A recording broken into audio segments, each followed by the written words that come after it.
দুর্গোৎসব হল বাঙালির শ্রেষ্ঠ উৎসব। ধনী দরিদ্র সকলেই অধীর আগ্রহে অপেক্ষা করে থাকে সারা বছর ধরে। যদিও এই মহোৎসব এখন শুধু বাঙালিদের নয়, গোটা দেশ, সমস্ত ভারতবাসী এই উৎসবকে আবহমান কাল ধরে নিজের করে নিয়েছে। সকলেই এই উৎসবে সমানভাবে অংশগ্রহণ করে থাকে।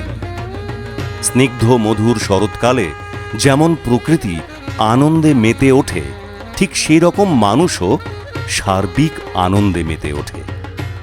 ঢাকের আওয়াজ, কাশফুল, শিউলি ফুল, নির্মল আকাশে পেজা তুলোর মতো মেঘ প্রতিটি মানুষের মনে যেন আনন্দের ঢেউ তোলে।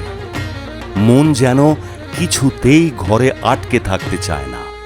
দেবী দুর্গার রূপ দেখে মনের সব গ্লানি যেন দূর হয়ে যায়। হাত জোর করে প্রার্থনা করি, মা দুর্গতি নাশ করো, এই পৃথিবীকে শান্তি দাও।